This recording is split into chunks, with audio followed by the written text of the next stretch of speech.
Éternel Dieu de nos armées, Seigneur Dieu vivant, nous te bénissons ce matin. Merci encore pour cette opportunité, cette grâce que tu nous accordes de nous tenir dans ton temple afin de partager ta parole. Merci pour ce message que tu as destiné à ton peuple. Permets que chacun de nous, Seigneur, ce matin, puisse s'abreuver dans les eaux de vie et que nous sortions en ces lieux totalement changés, transformés, touchés par toi. Merci Seigneur de passer par moi, faible créature, ô Dieu de gloire, pour transmettre ton message. Ainsi nous avons prié, nous disons Amen. Est-ce que tu peux regarder ton voisin de gauche et de droite et le saluer? Salue-le avec joie, avec un sourire. Nous sommes dans la présence de Dieu. On ne s'est pas vu il y a une semaine, il y a 2 jours, il y a quelques jours. Pour certains, il y a plusieurs semaines. Alors c'est une joie de pouvoir nous saluer ce matin. Amen, amen. Est-ce que nous pouvons maintenant saluer la présence de Dieu en se tenant debout et en acclamant très fort le Seigneur? Ah, j'aimerais réellement que tu donnes à Dieu des acclamations dignes, dignes, dignes. Alléluia. Merci bien-aimé, tu peux reprendre place. Nous bénissons le Seigneur pour encore une fois cette opportunité qui nous donne de nous tenir au-devant de vous afin de transmettre la parole de Dieu. Nous sommes reconnaissants envers le pasteur et tout son collège pour cette confiance qu'il porte en notre faible personne. Merci à vous qui allez écouter ce message et que réellement le Seigneur arrive à nous parler en ce matin. Amen, amen. Nous avons commencé depuis, je crois, 2 semaines, un nouveau thème que le pasteur a pu introduire. Nous sommes en train de parler sur la Bible. Et le dimanche passé, l'ancien Gauthier nous a entretenus sur le chemin de la restauration et la guérison intérieure. Un merveilleux message où il nous a montré comment est-ce que Dieu est celui qui nous restaure. Dieu est celui qui nous relève. Le vendredi, nous étions en ces lieux et nous avons aussi été entretenus par le pasteur Samy, toujours sur la méditation de la parole de Dieu. Et nous avons vu des méthodes. On nous a parlé de l'étude biblique et nous allons encore continuer cette semaine. Et je peux vous encourager, bien-aimés, mon frère, ma sœur, à pouvoir venir dans ces enseignements, car cela nous permet de pouvoir aller de l'avant. Alléluia. Et alors que nous sommes en train de parler de la Bible, j'aimerais savoir est-ce que chacun a une Bible, que celui qui a sa Bible puisse la lever. J'aimerais quand même me rassurer au moins que nous parlons de quelque chose qui est connu de tous. Bible physique. Celui qui a une Bible électronique peut aussi la lever. Lève ta Bible électronique. J'aimerais voir ta Bible électronique. Nous sommes au 21e siècle, nous sommes en 2025. Il semble que tout est électronique maintenant. Bible électronique. Celui qui n'a pas de Bible. Tu n'as ni Bible électronique, tu n'as ni Bible en dur. Lève la main. Tu es là dans cette église, ni Bible électronique, ni Bible physique. Ah, mon frère est sincère. Merci. Qui encore? Un deuxième frère, une sœur. Est-ce qu'au rez-de-chaussée, il y a de ceux qui n'ont ni Bible électronique, ni Bible physique? Amen, amen. Alléluia. Nous sommes dans une église où nous avons la culture de la lecture de la Bible. Amen. Mon frère, ma soeur, toi qui n'as pas de Bible, on se voit après le culte. On se voit, vous me voyez. Amen, amen. Nous devons nous encourager à avoir la Bible. Ce matin, nous allons parler d'un thème particulier et j'espère que ce thème va nous bénir. Ce matin, nous allons parler de la Bible. Non, c'est pas la restauration de la maison de Dieu. Il faut mettre le thème. La Bible, parole de Dieu, un héritage à préserver et à transmettre. Le temps que la technique puisse retrouver les différents diapos. Nous parlons ce matin de la Bible, parole de Dieu. C'est un héritage à préserver, un héritage à transmettre. Bien-aimés, aujourd'hui, nous sommes dans un monde où nous sommes en train de vivre plusieurs réalités. Et comme nous le savons dans le monde, les parents, lorsque nous travaillons, nous aimerions léguer un héritage à nos enfants. Il y a des pères qui lèguent des biens matériels. Il y a des pères qui lèguent des souvenirs. Il y a des pères qui lèguent des terrains, des maisons. Une très bonne chose. Mais ce matin, j'aimerais parler de la Bible, qui est la parole de Dieu et qui est un héritage à préserver, un héritage à transmettre.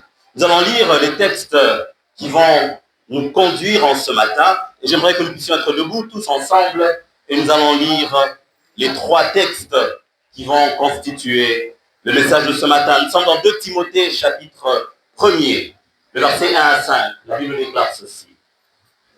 Pour l'apôtre de Jésus-Christ, par la volonté de Dieu, pour annoncer les promesses de la vie qui est en Jésus-Christ, à Timothée, mon enfant bien-aimé, que la grâce, la miséricorde et la paix te soient données de la part de Dieu le Père et de Jésus-Christ notre Seigneur. Je rends grâce à Dieu que mes ancêtres ont servi et que je sers avec toi, avec une conscience pure, de ce que nuit et jour, je me souviens continuellement de toi dans mes prières, me rappelant tes larmes et désirant te voir afin d'être rempli de joie. Gardons le souvenir de la foi sincère qui est en toi, qui habita d'abord dans ton aïeul Loïs, dans ta mère Eunice, et qui, j'en suis persuadé, habite en toi. J'aimerais le répéter, le verset 5, on peut le répéter s'il vous plaît, avant de passer.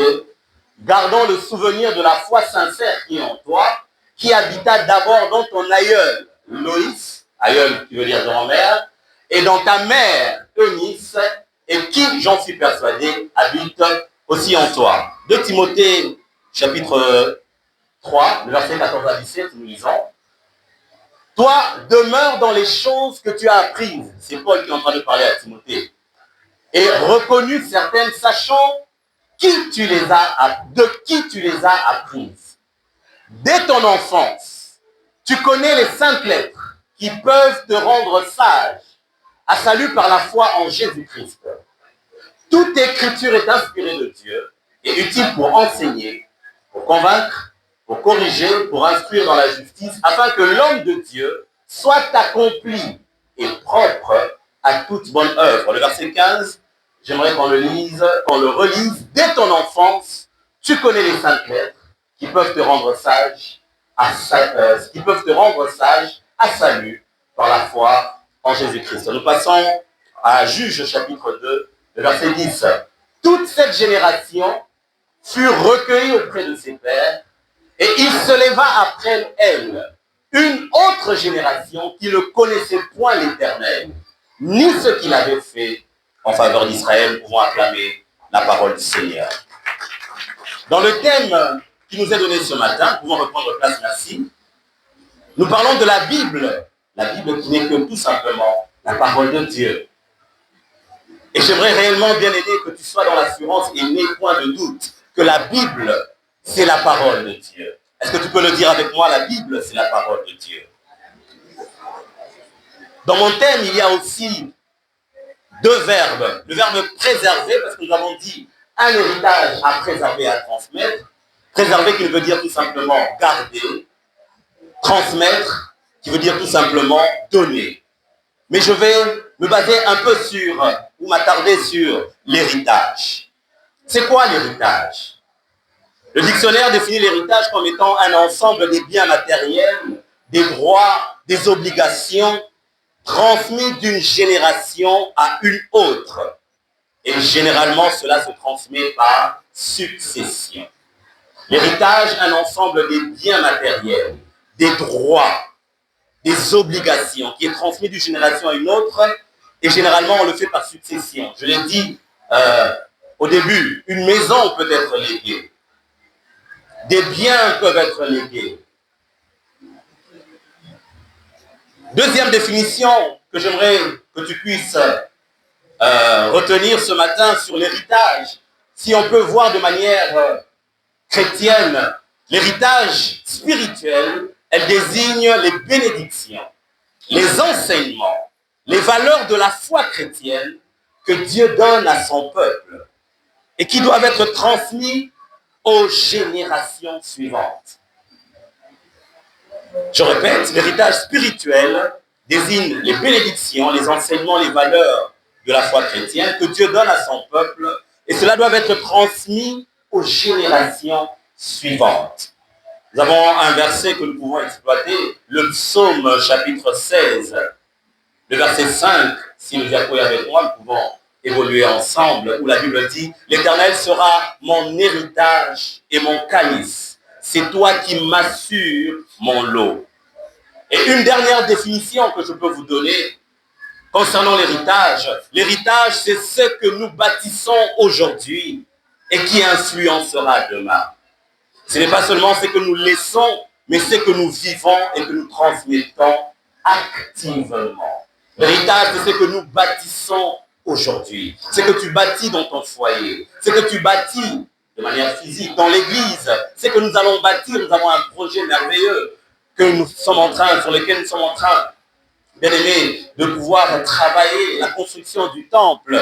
Ce sera un héritage pour nos enfants de l'école du dimanche, un héritage pour ceux qui viendront après nous. L'héritage, c'est ce que nous bâtissons dans nos familles, de la manière dont vous vivez. C'est votre vie de famille. C'est un héritage, bien aimé, que nous sommes en train de bâtir aujourd'hui et qui influencera demain. Il y a un auteur qui a dit que nous ne possédons véritablement ce que nous avons su transmettre. Ça veut dire quoi? Il n'y a que ce que tu as pu transmettre que tu as eu à posséder. Si tu n'as rien transmis à notre génération, si tu n'as rien transmis à tes enfants, si tu n'as rien transmis, bien aimé, lorsque tu es responsable d'un département, à ceux qui viennent ou qui t'ont succédé, alors bien aimé, tu n'as rien eu. Mais ce que nous transmettons, c'est réellement ce que nous avons eu à posséder. Alléluia. Et Juge chapitre 2, le verset 10, que nous avons lu, nous montre qu'il y a eu une génération des enfants d'Israël qui n'ont pas connu Dieu. Et lorsque Josué est mort, une nouvelle génération est arrivée. Nous allons nous attarder sur ce texte, si Dieu nous donne le temps, à la fin de notre prédication de ce matin. Alors j'aimerais qu'on se pose une question. Quand peut-on entrer en possession de son héritage? Quand est-ce que généralement on entre en possession de son héritage? Vous allez comprendre avec moi que généralement on entre en possession de son héritage quand on parle d'une manière professionnelle, juridique, lorsque celui qui te donne l'héritage est décédé, n'est-ce pas?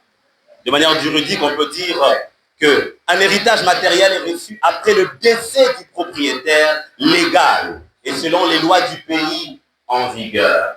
Ça veut dire que lorsque papa a construit, lorsque maman a construit, on a eu des biens.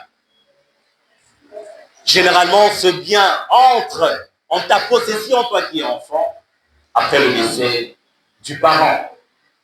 Ou bien aussi, après l'existence d'un testament, une loi qui donne la succession, l'accomplissement des formalités légales. Il peut y avoir des actes notariés, des partages de biens. La majorité légale, dans certains cas, on te dira que voilà, tu entreras en possession de ton héritage lorsque tu auras 18 ans, lorsque tu auras 25 ans, lorsque tu auras une trentaine d'années. Ça, c'est de manière juridique, la manière dont on entre en possession de son héritage. Et dans la Bible, nous avons une histoire que nous connaissons très bien. L'histoire du fils prodigue, on le connaît, n'est-ce pas? Le fils prodigue qui est entré en possession de son héritage prématurément, malheureusement. Pourquoi? Parce qu'il n'a pas su utiliser comme il fallait l'héritage qu'il avait reçu. Et on peut lire cela dans Luc chapitre 15, le verset 12 à 13. Le plus jeune dit à son père, « Mon père, donne-moi la part de bien qui doit me revenir. » Et le père leur partagera son bien. Le verset 13. Peu de jours après, le plus jeune fils, ayant tout ramassé, partit pour un pays éloigné, où il dissipa son bien en vivant dans la débauche. Nous n'allons pas nous attarder sur cette histoire, nous la connaissons très bien. C'est tout simplement une manière de vous dire que l'héritage, on peut entrer des fois en possession de manière prématurée.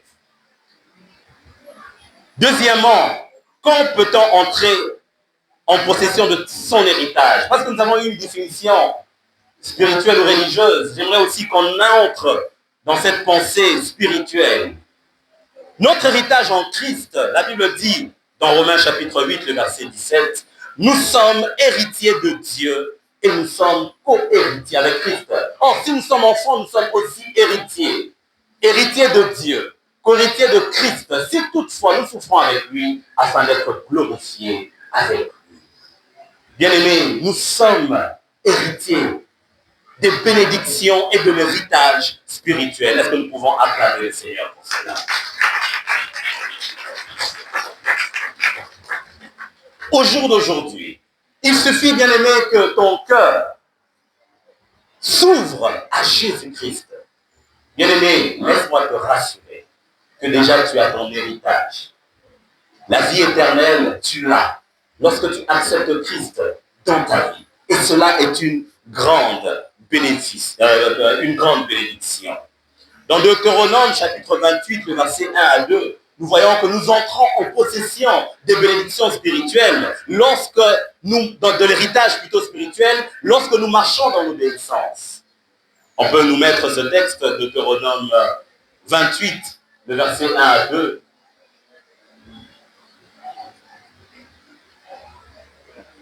Deutéronome 28, le verset 1 à 2.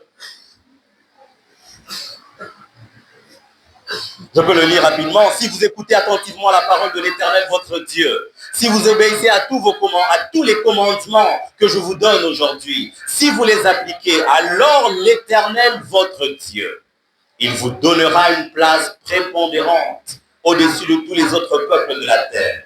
Si vous obéissez à l'Éternel, voici toutes les bénédictions dont Dieu vous comblera. Et là, à partir du verset 3, vous allez voir toutes les bénédictions que le Seigneur nous donne en héritage. Parce que l'héritage spirituel s'acquiert dans l'obéissance.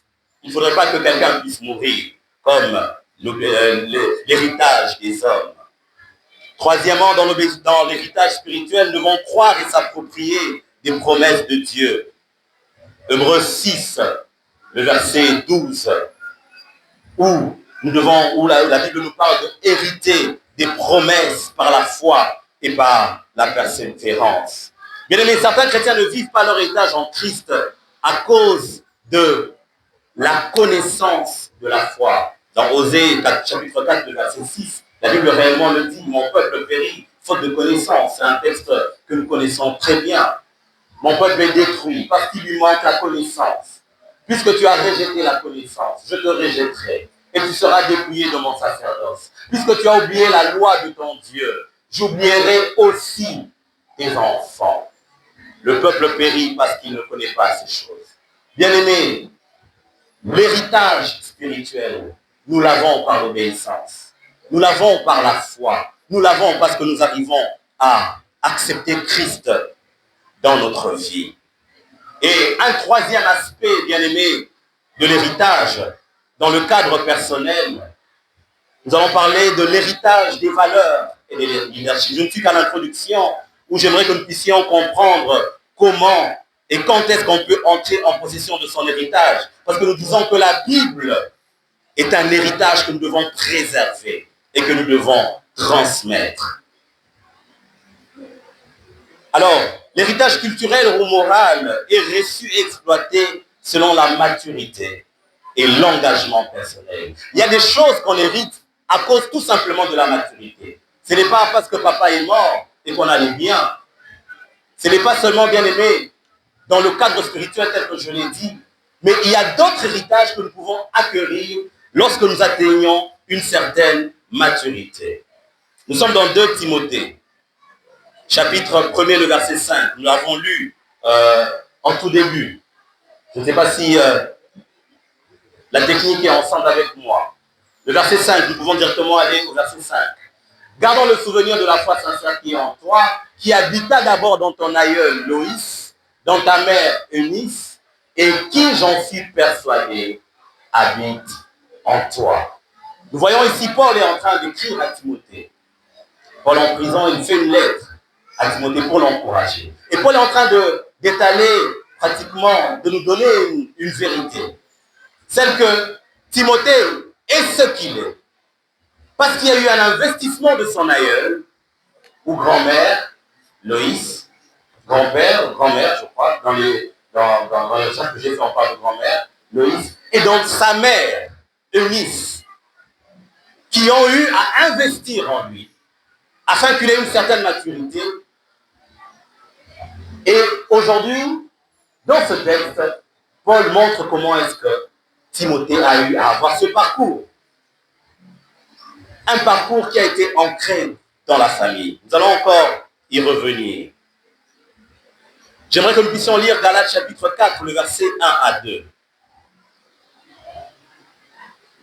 Or, aussi longtemps que l'héritier est enfant, je dis qu'il ne diffère en rien d'un esclave, quoiqu'il soit le maître de tout, mais il est sous des tuteurs, des administrateurs, jusqu'au temps marqué par le Père.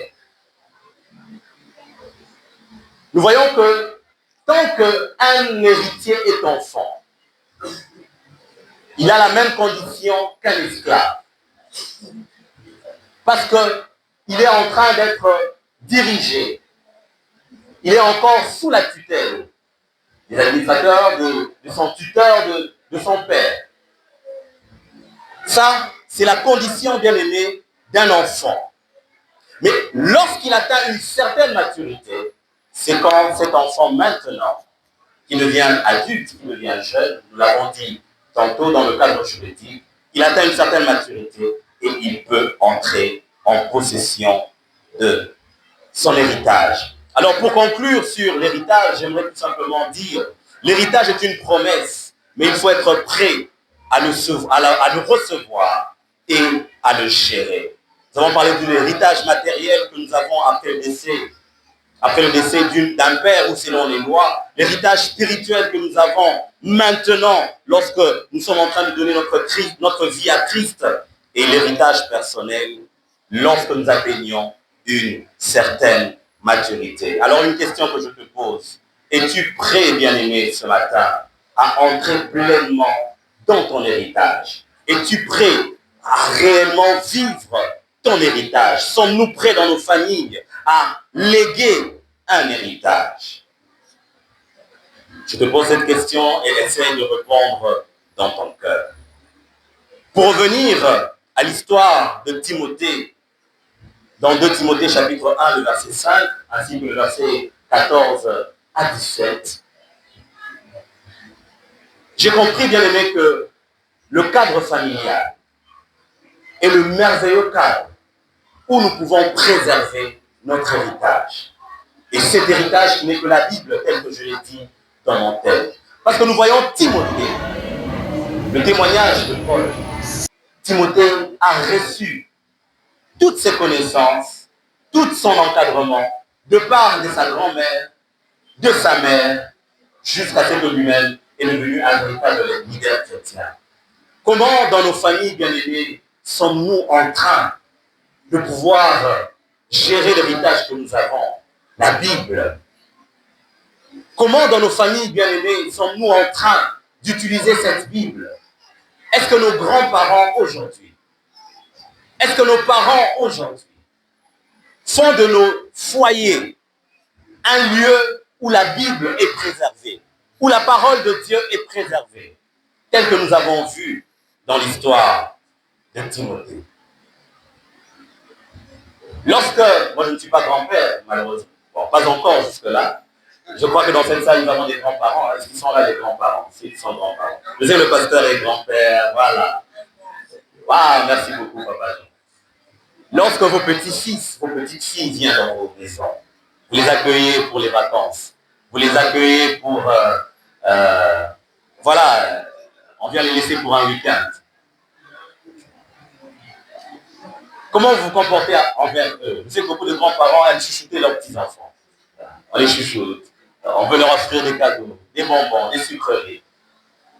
Mais y a-t-il vraiment de ceux qui prennent le temps d'investir dans ces petits-enfants, de la parole du Seigneur, de leur parler ne fût-ce que d'un texte, de savoir si cet enfant peut même mémoriser? Nous avons vu nos enfants de l'école le dimanche souvent passer et en train de réciter, de mémoriser les textes. Chers grands-parents, tu peux aussi le faire. Ne t'arrête pas seulement à acheter des habits et à donner des bonbons à tes petits-enfants, mais à l'exemple de Timothée, tel que nous l'avons lu, investis spirituellement. Et le meilleur investissement, c'est la Bible, la parole de Dieu. Est-ce que tu peux acclamer le Seigneur par rapport à cette chose? Apprends un chant, parce que les grands-parents sont forts dans les chants. Quand les petits-enfants viennent chez toi, chante avec eux des chants spirituels, des cantiques d'ensemble. Et cela, ce sera un véritable héritage que vous allez déposer dans leur cœur. Et ces enfants, lorsqu'ils grandiront, bien aimés, ils se rappelleront toujours de cela. J'aimerais qu'on nous affiche de Timothée, chapitre 3, le verset 14 à 15, avant de parler de 3 défis qui font face, ou qui font face, bien sûr, à la transmission de la Bible comme héritage. Toi, demeure dans les choses que tu as apprises et reconnues certaines, sachant que tu les as apprises. Dès ton enfance, tu connais les saintes lettres qui peuvent te rendre sage à salut par la foi en Jésus-Christ. Nous allons limiter seulement par là. Dès ton enfance, tu connais les saintes lettres qui peuvent te rendre sage à salut par la foi en Jésus-Christ. Bien-aimés, nous comprenons que c'est dès l'enfance que la Bible, nous sommes en train de léguer cela comme héritage à nos enfants. La parole de Dieu, nous la transmettons dès l'enfance. Timothée n'est pas allé à l'école du dimanche. Mais non, mais Timothée est parti à l'école du dimanche. Timothée dont on parle n'est pas allé à l'école du dimanche. Il était là, dans la famille. Sa grand-mère, Loïs, sa mère, Eunice, l'enseignait tout ce qu'il faut. Est-ce que nos demeures, nos maisons, sont réellement des lieux où, dès l'enfance, la parole de Dieu nous est transmise? Je bénis le Seigneur pour notre Église qui nous donne les outils qu'il faut de méditation afin de lire, de comprendre et de méditer. Bien aimé, c'est une culture qui s'apprend dès l'enfance. Et aujourd'hui, si tu n'es pas encore entré dans ce rythme, bien aimé, s'il te plaît, je t'invite à pouvoir entrer dans ce rythme et de transmettre à tes enfants cette culture de la parole de Dieu qui est un héritage. Alors j'aimerais parler, il y en a plusieurs, de 3 défis, des fois qui sont face à la transmission de la parole de Dieu, de la Bible comme héritage. Parce que nous parlons que la Bible est un héritage que nous devons transmettre. Au même titre que les maisons que tu peux construire, au même titre que les biens matériels que tu veux avoir et donner. Bien aimé, la Bible est un héritage que toi, père, que toi, mère, que toi, oncle, tante, que toi, qui es plus âgé, tu peux transmettre à la génération. Tu es un grand frère, une grande soeur qui prend soin de tes petits-enfants, de tes petits frères. La Bible est un héritage que tu dois la transmettre. 3 défis. Il y en a plusieurs, je l'ai dit, mais j'ai retenu 3, ou je préfère vous proposer 3 ce matin. Premièrement, la corruption et le compromis. Aujourd'hui, dans ce monde, beaucoup considèrent que être intègre, marcher dans la vérité, c'est démodé. Et cela n'a pas de place dans notre société. Or, bien-aimé, Dieu nous invite à vivre selon sa justice. Nous sommes dans Proverbe chapitre 10, le verset 9, où la Bible déclare « Celui qui marche dans l'intégrité marche avec assurance, mais celui qui prend des voies tortueuses sera découvert. » Celui qui marche dans l'intégrité marche en sécurité, selon ma version, mais celui qui prend des voies tortueuses sera découvert. Bien-aimé, la corruption, elle gangrène aujourd'hui la transmission de l'héritage que nous devons donner à nos enfants, à la prochaine génération. Le compromis. Deuxième obstacle ou défi, l'influence de l'immoralité.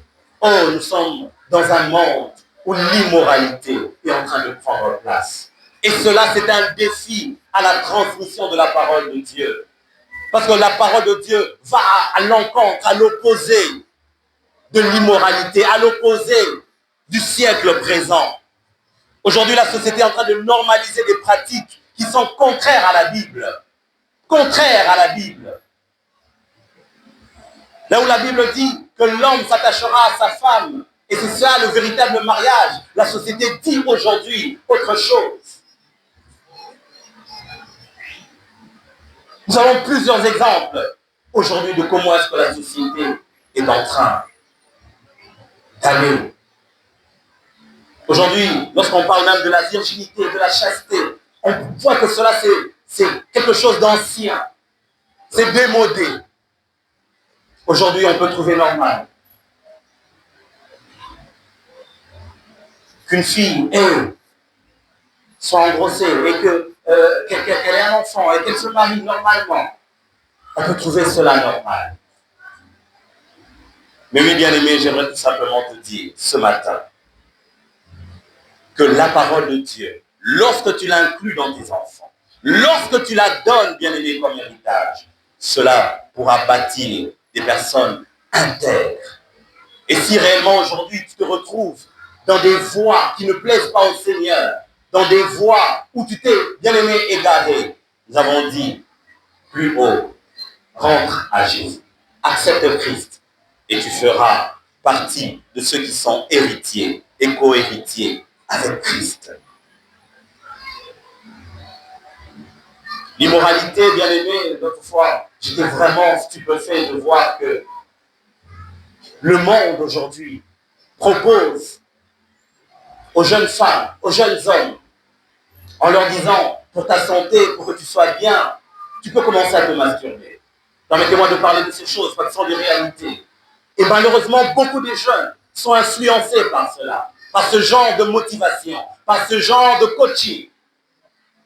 Or, la Bible est claire sur ces choses. Elle refuse. Tu ne feras pas cela, est impur. Bien-aimés, ne nous conformons pas à ce monde. Et la meilleure manière, c'est de léguer en héritage la Bible, qui est la parole de Dieu, à la génération qui est en train de venir. Troisièmement, troisième défi que j'aimerais te proposer ce matin, c'est la négligence de la Bible dans la famille. La négligence de la Bible, de la parole de Dieu. Bien-aimé, la négligence de cette parole fait obstacle à ce que nous puissions la léguer comme héritage à nos enfants. De plus en plus, les parents délèguent l'éducation spirituelle à l'église, oubliant que la maison est le premier lieu où la foi doit être transmise. J'aimerais le dire très fort. La maison est le premier lieu où la foi doit être transmise. Alléluia. Dans nos demeures d'abord. Et l'église viendra en appui. Et l'église nous donnera les bases. Mais dans nos maisons, en premier lieu, c'est le lieu où la parole de Dieu doit être transmise. Mais combien sommes-nous à lire la parole de Dieu en famille dans nos maisons? Chaque dimanche, chaque vendredi, on nous rappelle le programme de la semaine. Chaque matin, devons méditer. Faisons-nous, est-ce que nous le faisons réellement? Même si tu rates le matin, est-ce que le soir, nous arrivons à méditer? J'aimerais te proposer 4 vérités sur l'héritage dans ce que nous sommes en train de parler. La première vérité est que l'héritage spirituel est plus puissant que l'héritage matériel. Alléluia. L'héritage spirituel a plus d'impact que l'héritage matériel. Je suis constructeur, bien aimé, et il m'est arrivé d'avoir des clients qui, après avoir investi de l'argent en train de construire son bien immobilier, me confient en me disant, voilà, je suis en train de construire, mais même si je laisse ça à mes enfants, je sais qu'ils vont délapider ça rapidement. Je sais qu'ils vont vendre ça rapidement. Je le fais seulement pour le faire. Alléluia.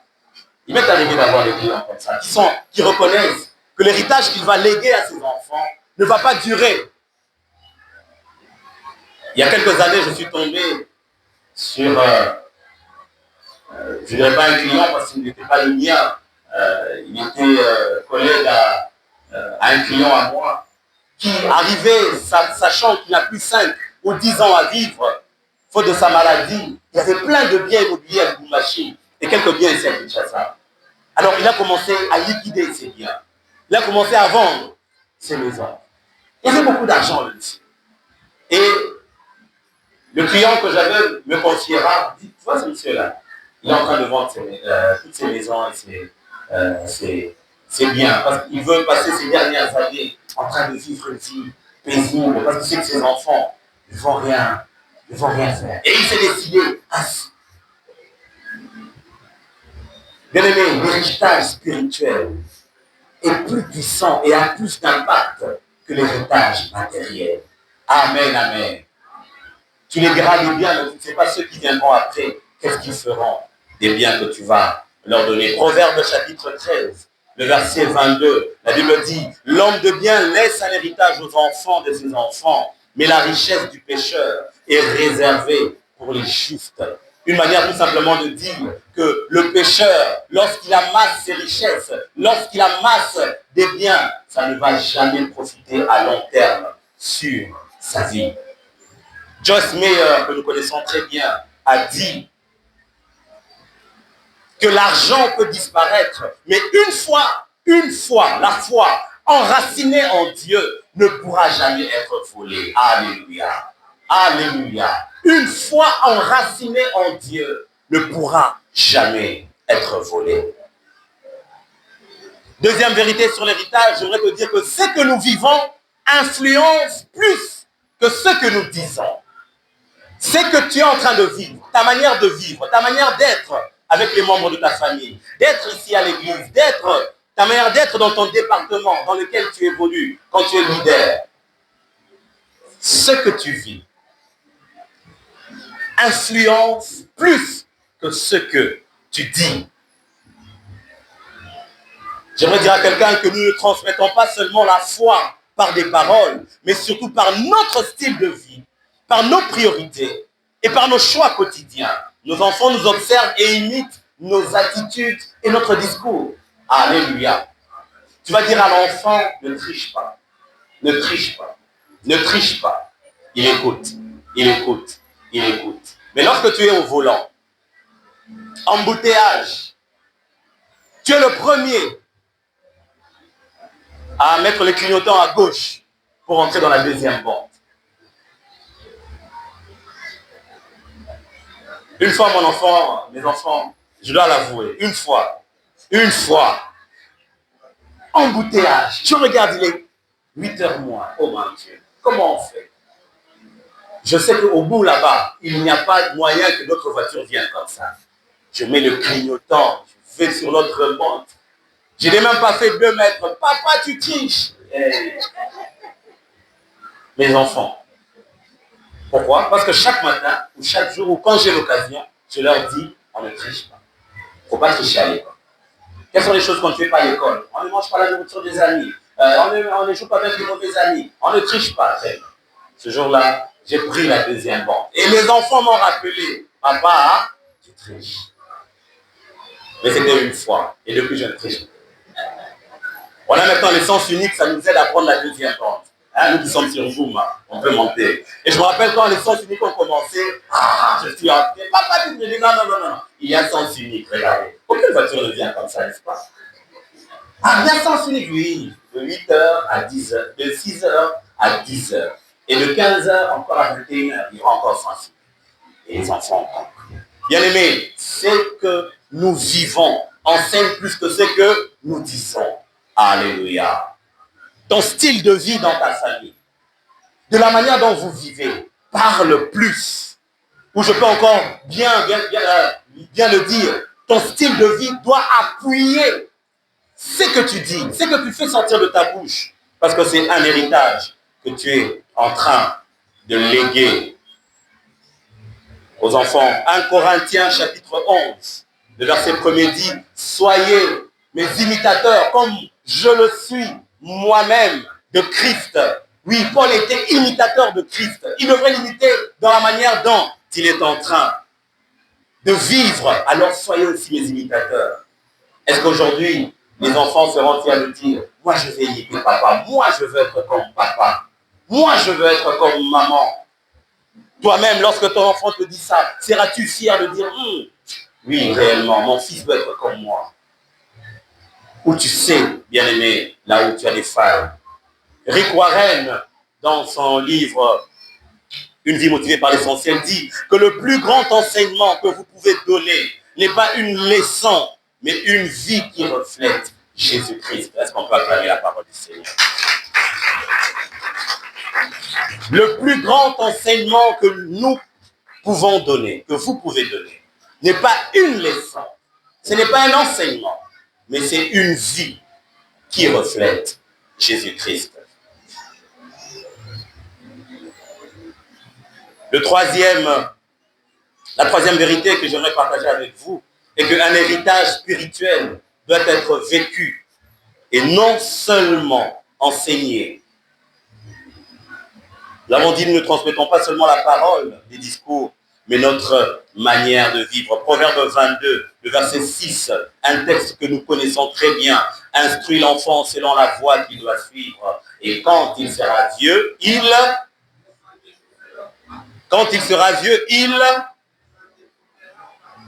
notre foi doit être visible dans nos actions quotidiennes. Nous avons lu déjà 1 Corinthiens chapitre 11, le verset 1er. Et c'est l'exemple de Timothée. Et le quatrième, nous allons terminer par là. Un héritage négligé se perd en une seule génération. Un héritage qui est négligé. La parole de Dieu, héritage à transmettre et à préserver. Lorsqu'elle est négligée dans ta maison, lorsqu'elle est négligée, bien-aimée, par toi-même, elle va se perdre en une seule génération. Il y aura une coupure. J'aimerais dire tout simplement que la transmission de la parole de Dieu comme héritage, elle n'est pas automatique, elle n'est pas du tic au tac. Si une génération néglige la Bible, la suivante va tout simplement l'ignorer. Et nous avons l'exemple du texte que nous avons lu dans Juges chapitre 2, au verset 10. Malheureusement, faute de temps, je ne saurais pas totalement tout exploiter, mais je vais quand même dire 2 ou 3 choses sur ce texte. Toute cette génération fut recueillie auprès de ses pères. Et il s'éleva après eux une autre génération qui ne connaissait point l'Éternel, ni ce qu'il avait fait en faveur d'Israël. On nous parle d'un moment où Josué décède. Et après la mort de Josué, une autre génération est arrivée. Une génération qui n'a pas vu Dieu en train de fendre la mer. Une génération qui n'a pas vu Dieu en train de donner la manne qui tombe du ciel. Une génération qui n'a pas vu les miracles glorieux que Dieu a fait avec leur père. Cette génération est arrivée après Josué. Et malheureusement, elle s'est détournée. Et nous allons voir, bien aimé, lorsque vous lisez Juges chapitre 1er, Juges 2, tous les versets de ces 2 chapitres, vous allez comprendre que le peuple d'Israël s'était rébellé et a fait tout ce qui déplaisait à l'Éternel en s'associant avec d'autres peuples, en prenant pour femme, pour mari d'autres, les peuples païens, en priant les dieux païens, en adoptant la culture de ces peuples païens. Et Dieu s'était fâché contre eux. Lorsque nous regardons bien quelles ont été les causes de cette rupture, pourquoi est-ce que la première génération, juste après la génération de Josué, après que Josué soit mort, pourquoi est-ce que l'autre génération n'a pas su perpétuer la parole de Dieu? Un relâchement dans la transmission de la foi. Il y a eu un relâchement. On ne transmet plus la foi. Bien aimé, si nous n'avons pas la culture de transmettre à nos enfants, à ceux qui sont autour de nous, la foi, l'héritage sera perdu.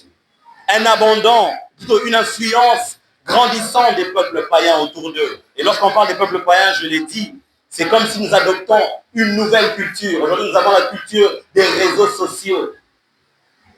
Une très mauvaise culture qui vient influencer négativement et en masse le peuple. Et lorsque tu n'es pas discipliné avec les réseaux sociaux, bien aimé, tu passes à côté. Parce que ça fait des ravages dans les couples, ça fait des ravages dans les familles. Tu vas trouver des enfants de 10 ans, de 8 ans, avec déjà des comptes TikTok, 5000 personnes. Un enfant de 8 ans qui a 5000 abonnés. 5000. Moi, ton papa, je n'ai même pas 5 ou 200 personnes, 200 amis. 5000 abonnés, un petit enfant.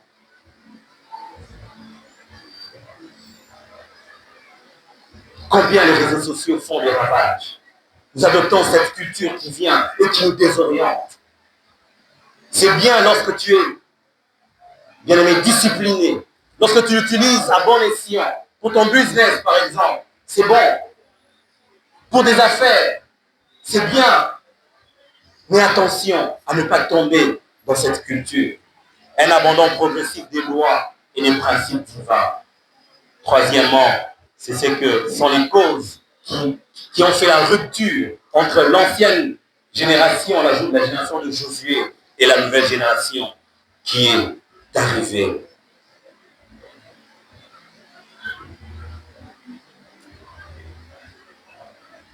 Lorsque, bien aimés, nous n'apprenons pas à léguer Dieu à nos enfants, nous allons vivre une rupture. Nous avons lu Osée 4:6, où nous avons compris que, faute de connaissance, le peuple périt, le peuple tombe, le peuple est perdu. Alors j'aimerais parler d'un dernier point et nous allons prier. Le quatrième point, l'héritage spirituel est une responsabilité collective.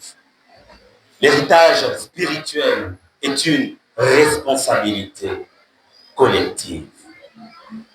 Bien-aimés, cet héritage spirituel, en famille, nous devons, comme je l'ai dit, la donner. Et avec l'appui de l'Église, avec l'appui des groupes spirituels, nous continuons à léguer cela. Ce matin, bien-aimé, j'aimerais t'inviter à prier. J'aimerais te faire comprendre que si nous ne transmettons pas activement la parole de Dieu, nous allons perdre toute une génération. Si cette Bible, nous n'arrivons pas à la méditer, notre foi va diminuer et nous ne saurons plus vivre, bien-aimés, les choses, les promesses que Dieu est en train de nous donner et nous a déjà donné. Alors ce matin, en guise de conclusion, j'aimerais t'encourager à la lecture et à la méditation de la parole de Dieu en famille. J'aimerais t'encourager à être un modèle de foi, à être un véritable modèle d'obéissance à Dieu. Car les enfants qui sont autour de toi, les membres de ton département, tous ceux qui nous entourent, bien-aimés, voient comment tu te comportes. Lorsque nous enseignons par les mots, nous devons aussi enseigner par nos actions. Alors nous allons prier ce matin. J'aimerais d'abord que tu dises merci à Dieu. J'aimerais que tu dises merci à Dieu. David pouvait dire, mon âme bénit l'Éternel, n'oublie aucun de ses bienfaits. Que tu reconnaisses que tu as un héritage spirituel. La Bible, la parole de Dieu, c'est un héritage que Dieu t'a déjà donné. J'aimerais que tu bénisses Dieu pour cela. Elle aime la voix et prie. Bénis le Seigneur. Bénis Dieu. Bénis Dieu. Bénis Dieu pour cet héritage que tu as, la Bible. Bénis Dieu car il ne faudrait pas que nous puissions attendre que quelqu'un puisse mourir. Non. Rien que lorsque tu as donné ta vie à Christ, bien aimé, cet héritage fait partie déjà de ton parcours. Cet héritage est déjà tien. Bénis Dieu pour sa parole. Alléluia. Bénis Dieu parce que la Bible dit que tu es héritier de Dieu et tu es co-héritier avec Christ. Alléluia. Sois reconnaissant. Loue Dieu pour le salut que tu as. Loue Dieu pour tout ce que tu as. Tout ce que tu as en Jésus. Toutes les bénédictions, visibles et invisibles, que tu as dans le Seigneur. Alléluia.